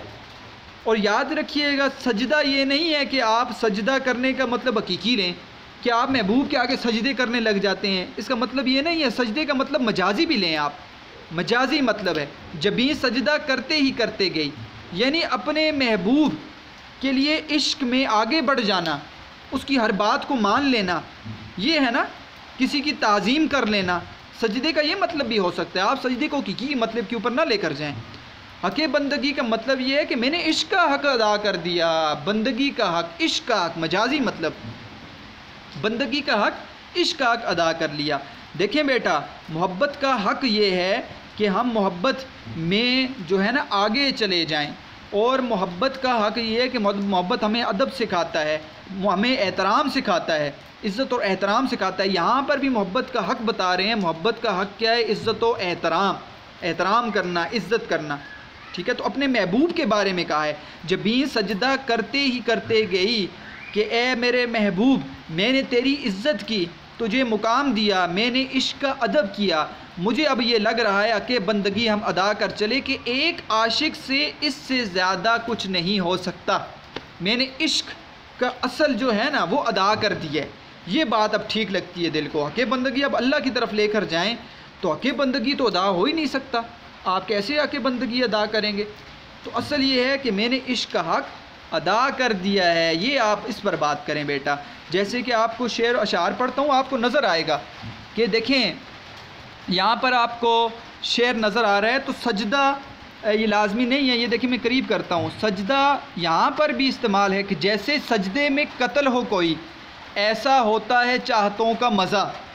तो क्या सजदे में कत्ल हो, कोई सच्ची का सजदा कर रहा है तो कत्ल कर दिया किसी ने, मजाजी मतलब है। जैसे सजदे में कत्ल हो कोई, ठीक है, कि चाहत का मज़ा ऐसे है कि जैसे सजदे में किसी को कत्ल कर दिया हो। ठीक है, तो इतना सुकून मिलता है एक आशिक को इश्क के अंदर। तो सजदा यहाँ पे भी इस्तेमाल है। तो सजदे को आप हकीकी नहीं मजाजी मतलब की तरफ लेकर जाएं बेटा, जिससे आपको समझ आएगा यहाँ पर मोहब्बत का हक़ अदा कर दिया। कहा मैंने मोहब्बत का हक़ अदा कर दिया है। मेरी जमी सजदा यानी कि मैंने हर वो चीज़ की है जो मेरे आशिक के लिए ठीक हो। बेटा यहाँ पर बारिश लगी हुई है, साथ शायद आपको आवाज़ भी आ रही हो। मेरी आवाज़ आपको आ रही होगी, आपने ईयरफोन्स लगा कर बेटा सुनना है ताकि आपको साफ़ आवाज़ आए। शेर नंबर 6 बेटा, परस्तिश की यहाँ तक कि ए बुत तुझे नज़र में सबों की खुदा कर चले, नज़र में सबों की खुदा कर चले। परस्तिश इबादत, पूजना, ठीक है। बुत इस्तिआरा है बेटा, ऊपर लिख लें इस्तिआरा, इल्मे बयान। नज़र में सबों, सभी की, सबों का मतलब है सभी की। अब यहाँ पर बेटा आपको मैं आसान इसका मफ़हूम बताता हूँ। इसके मफ़हूम समझने से पहले फ़नी जायज़ा निकालते हैं। यहाँ तक मुरक्कब जारी, ठीक है, ए बुत, देखिए निदाइया, नज़र में मुरक्कब जारी, बुत और परस्तिश, बुत और परस्तिश। तो यहाँ पर बुत और परस्तिश, हम कमरे में जाते हैं ताकि आवाज़ जो है वो फिर आपको ज़्यादा आए, अंदर भी आवाज़ ज़्यादा है, यहाँ पर देखते हैं। तो परस्तिश की यहाँ तक कि ए बुत तुझे नज़र में सबों की खुदा कर चले।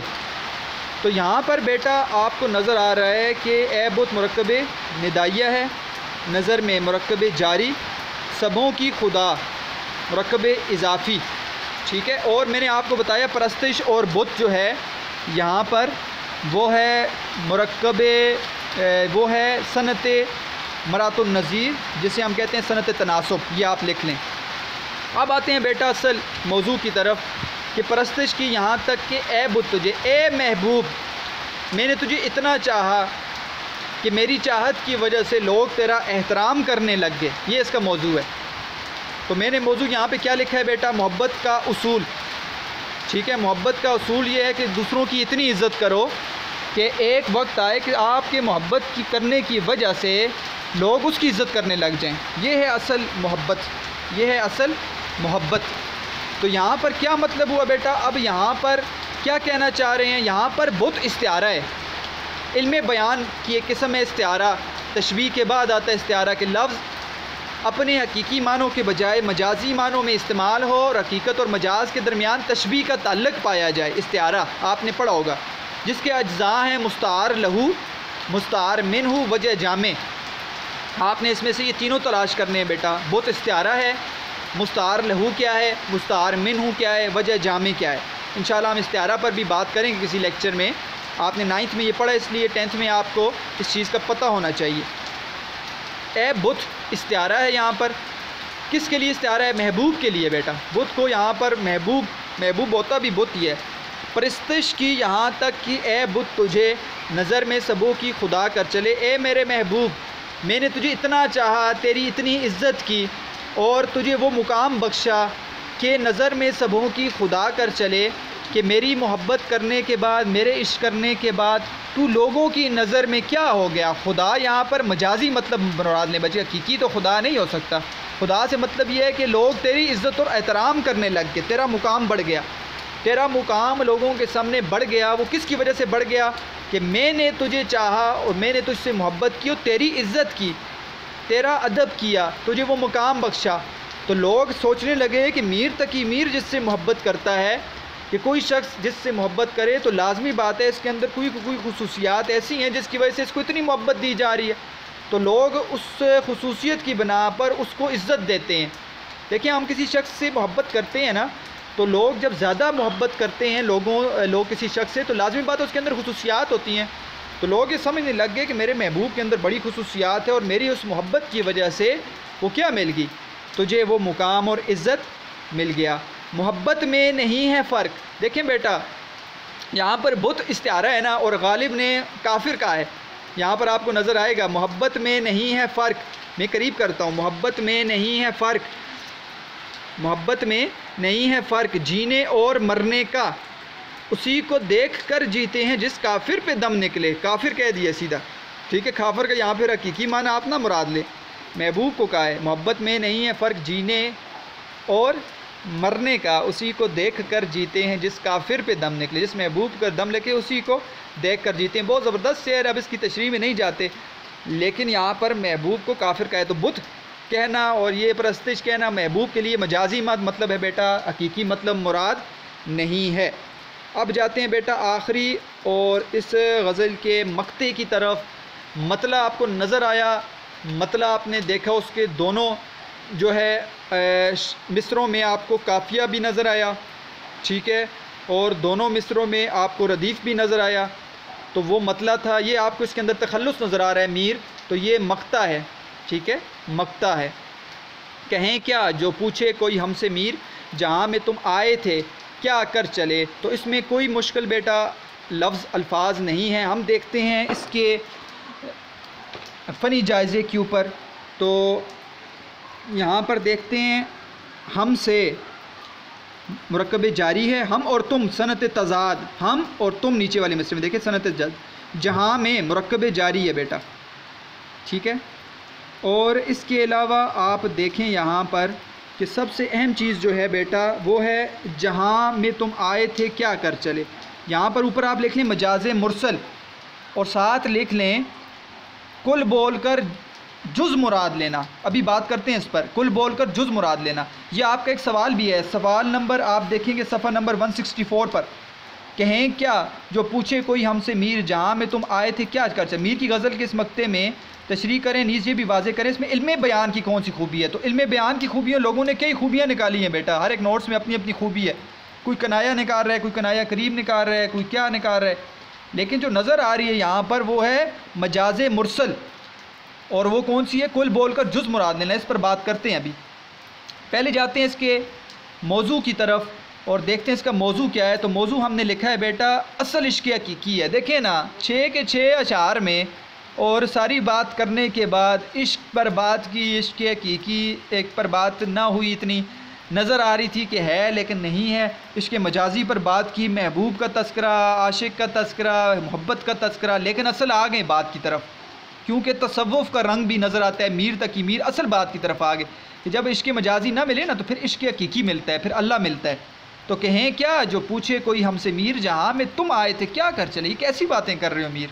मौजू देखिए और इसका देखें बेटा आसान मफ़हूम कि कोई पूछेगा मीर जहाँ में तुम्हें किस लिए आए थे, तुम तो अल्लाह की इबादत के लिए आए थे, असल इश्क़ हकीकी के लिए। तुम जहाँ में आके और वो इश्क़ कर बैठे जिसका इश्क़ का तुम्हें फ़ायदा कुछ ना मिला, इश्क़ मजाजी कर। तो मुझसे कोई पूछा कि दुनिया में क्या करके आए, तुम्हें क्या जवाब दूँगा। तो यहाँ पर एक इस्लाही मज़मून ज़िक्र कर दिया मीर तकीमी ने और इश्क़ हकीकी के ऊपर ये बात कर दी है कि कोई मुझसे ये पूछे दुनिया के अंदर तुम क्या करके आए, तुम्हें क्या जवाब दूँगा। मैं तो इश्क़ मजाजी में लगा रहा, असल तो इश्क़ हकीकी था, अपने रब के साथ इश्क़ में तो मजाजी में लगा रहा।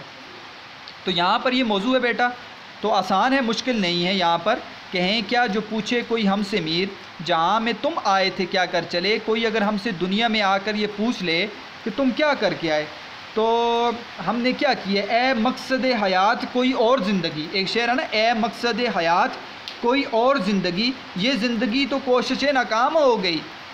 ठीक है, एक ज़िंदगी अल्लाह देते हैं, 2 ज़िंदगी नहीं देते। तो ज़िंदगी को आकर समझना कि असल क्या है, असल दुनिया में अल्लाह ने क्यों भेजा है, तो उस चीज़ को समझ लेना ये असल है। और अगर उस चीज़ पर अमल ना किया तो क़यामत के दिन एक एक चीज़ का सवाल होगा। तो उस सवाल में हम नाकाम तब होंगे जब दुनिया में हमने उस चीज़ को ज़ाया कर दिया, उस अपने आमाल ना किए और अल्लाह के हुजूर हमने इबादत ना की और अखलाक अच्छे ना रखे। तो सारी चीज़ें वो अल्लाह के हुजूर पर हमें जवाब देना पड़ेगा। तो ये सवाल होगा क़यामत के दिन, ये सवाल होंगे कब्र के अंदर भी सवाल होंगे, तुम्हारा रब कौन है, तुम्हारा दीन क्या है, तुम्हारे नबी कौन है। तो इनके जवाब तब देंगे जब हम अमल करेंगे। तो दुनिया में अमल करने वाला शख्स कभी भी आखिरत में नाकाम नहीं होगा। तो असल इश्क़ हकीकी है जिस पर मीर तकी मीर बात कर रहे हैं कि कोई हमसे ये पूछेगा, मैं दुनिया में आया, मैं इश्क़ पर करता रहा, वो उस इश्क़ से मुझे कुछ हासिल ना हुआ, गम में रहा, सारी ज़िंदगी उस गम में रहा, लेकिन असल क्या था, वो इश्क़ हकीकी था। रब के साथ इश्क़ कर लेता तो अभी मुझे पछतावा ना होता। अब मुझे पछतावा हो रहा है कि कोई पूछे जहाँ में तुम आए थे क्या कर, किस दुनिया में किस काम के लिए, अल्लाह ने तुम्हें किस लिए भेजा था। वमा खलक़तुल जिन्ना वल इंसा इल्ला लियअबुदून, अल्लाह कहते हैं और किसी काम के लिए नहीं भेजा, हमने नहीं पैदा किया इंसानों और जिनों को, लेकिन अपनी इबादत के लिए पैदा किया। इंसान और जिन अल्लाह ताला ने अपनी इबादत के लिए पैदा किए हैं, तो असल इबादत है। तो वो इबादत न की तो कहा जहाँ में तुम आए थे क्या कर चले। तो कोई पूछेगा तो मैं जवाब मेरे पास कुछ भी नहीं होगा। अब आते हैं बेटा इसके फ़नी एतबार से ख़ास चीज़ के अंदर जो है मजाज़ मुरसल। देखिए इल्म बयान की खूबियाँ, लफ्ज़ अपने हकीकी माने के बजाय मजाजी माने में इस्तेमाल होता है बेटा। ये तो सारे के सारे उस 4 की 4 अक़साम में होता है। तशबीह में भी यही हिसाब है, मजाजी माना, इस्तिआरा में भी यही हिसाब है, मजाज़ मुरसल में भी यही हिसाब है, किनाया में भी यही हिसाब है। ठीक है, तमाम में लफ्ज़ अपने हकीकी मतलब में नहीं होता, मजाजी मतलब में होता है। मजाजी में हकीकत और मजाज मैंने आपको समझा दी है। तो यहाँ पर मजाज मुरसल क्या है पहले इसको जाने। मजाज मुरसल आपने 9th 10th में भी पढ़ा है बेटा। अल्लाह करे कि आपको वो समझ मतलब आपके जहन में वो चीज़ पड़ गई हो। मजाज मुरसल लफ्ज़ अपने हकीकी माने के बजाय मजाजी माने में इस्तेमाल हो और हकीकत और मजाज के दरमियान तशबीह के अलावा कोई और ताल्लुक़ पाया जाए। वो कई ताल्लुक़ हमने फिर आपने पढ़े। सबब बोल कर मुसब्बब मुराद लेना, मुसब्बब बोल कर सबब मुराद लेना, कुल बोल कर जुज़ मुराद लेना, जुज़ बोल कर कुल मुराद लेना, ज़र्फ़ बोल कर मज़रूफ़ मुराद लेना, मज़रूफ़ बोल कर ज़र्फ़ मुराद लेना। ठीक है, जो कई आपने इसकी आगे तकसीम पढ़ी होगी। हम यहाँ पर एक से बात करेंगे। तो एक ये है कि आप कुल बोलें और मुराद जुज़ लें। ठीक है, मिसाल के तौर पर कुल और जुज़ को समझे बेटा। पहले कुल और जुज़ क्या है? मैं कहूँ ये पूरा मकान कुल है। पूरा मकान क्या है बेटा? कुल है। और ये एक कमरा जो मेरे सामने है ये उसका जुज़ है। ठीक है, पूरा मकान क्या है? कुल है और एक कमरा इसका जुज़ है। हम कुल को बोल कर बोलेंगे कुल, लेकिन मुराद हमारी जुज़ होगी।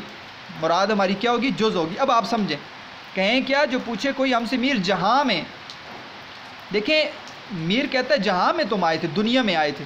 क्या मीर पूरी दुनिया में आया है? कुल बोला गया है ना, दुनिया तो दुनिया में आया नहीं। मीर तो दिल्ली के अंदर पैदा हुआ है। तो यहाँ पे जहाँ बोल कर मुराद दिल्ली है। दिल्ली में थे ना जहाँ पर वो रहते थे। तो कुल बोला है, जहाँ बोला है, मुराद जुज़ है, वो शहर है, दिल्ली है। जहाँ हो तो फिर मीर क्या यूरोप में भी मौजूद है, मीर क्या ऑस्ट्रेलिया में भी है, अफ्रीका में भी है, हर जगह पे है, नहीं है। मीर सिर्फ हिंदुस्तान के अंदर था। तो जहाँ से मुराद कुल है, मुराद जुज़ है। मैं इसकी एक और मिसाल आपके सामने देता हूँ बेटा। ये गालिब का आपको नज़र आ रहे होंगे अशार। और बाज़ार से ले आए, पहले शेर पढ़ते हैं। और बाज़ार से ले आए अगर टूट गया, सागरे जम से मेरा जामे सिफ़ाल अच्छा है। और बाज़ार से ले आए अगर टूट गया, सागरे जम से मेरा जामे सिफ़ाल अच्छा है। उनके देखे से जो आ जाती है मुँह पर रौनक, वो समझते हैं कि बीमार का हाल अच्छा है। हमको मालूम है जन्नत की हकीकत देख, लेकिन हमको मालूम है जन्नत की हकीकत, लेकिन दिल के खुश रखने को गालिब ये ख़याल अच्छा है। तो इसमें सिर्फ़ और सिर्फ ऊपर वाला मिसरा, उसके अंदर बेटा मजाज मुरसल है, कुल बोल कर जुज़। और बाज़ार से ले आए अगर टूट गया। ठीक है, यहाँ पर एक कह रहे हैं कि मैं एक चीज़ लेने गया हूँ बाज़ार से, और बाज़ार से ले आऊँगा अगर टूट गया, टूट भी जाए तो बाज़ार से ले आऊँगा। तो क्या आप पूरी बाज़ार से लाएंगे या बाज़ार के किसी दुकान से लाएंगे? दुकान से लाएंगे ना। तो बाज़ार कुल है, दुकान उसका जुज़ है, लाया दुकान से है। ठीक है, लाना दुकान से है। तो यहाँ पर बेटा कुल बोलकर याद रखिएगा जुज़ मुराद लिया गया है। बाज़ार कुल है, दुकान जुज़ है। तो यहाँ पर भी इस शेर के अंदर भी जहाँ बोलकर मुराद वो जगह है जहाँ पर मीर आए। तो यहाँ पर आप लिखेंगे, यहाँ पर मजाज मुरसल है, कुल बोलकर जुज़ मुराद लिया गया है। सारी बात आप लिखेंगे तो आपका सवाल हो जाएगा। तो यहाँ पर बेटा आप समझ गए होंगे, मुझे उम्मीद है इस गज़ल को। काफ़ी लंबी हो गई गज़ल, ठीक है, लेकिन काफ़ी चीज़ें हमने समझ भी ली। हमारी पहली गज़ल पूरी हो गई है। तो यहाँ पर भी आप देख लें, असल जो है इश्क़ हकीकी इसका मौजू है। असल इश्क़ हकीकी है, ये बात हमने बयान कर दी। एक शेर है, आखिरी पढ़ लेते हैं। जिस काम के करने को तू आया था ए नज़ीर, जिस काम के करने को तू आया था ए नज़ीर, खाना ख़राब तुझसे वही काम रह गया। जिस काम के करने को तू आया था ए नज़ीर, खाना ख़राब तुझसे वही काम रह गया। तो बेटा इस शेर से भी आप उस शेर को समझ गए होंगे। मुझे उम्मीद है आपको पूरी गज़ल अच्छी तरह समझ आ गई होगी। इसकी तशरीह को देखना है आपने।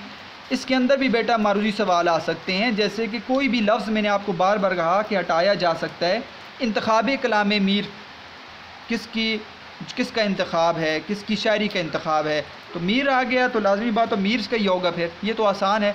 लेकिन अब मिसाल के तौर पर फ़कीराना ए डैश कर चले, फ़कीराना ए आवाज़ कर चले, सदा कर चले, दुआ कर चले, उठा कर चले।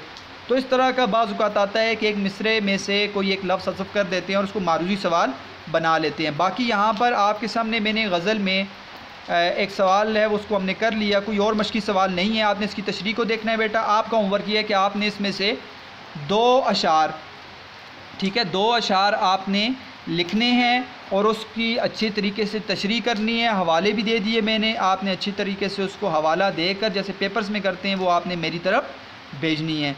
फिर भी कोई बात समझ नहीं आई बेटा तो आप मुझसे वो बात पूछ सकते हैं। आपने मेहनत करनी है। अल्लाह ताला आपको खुश रखें। आप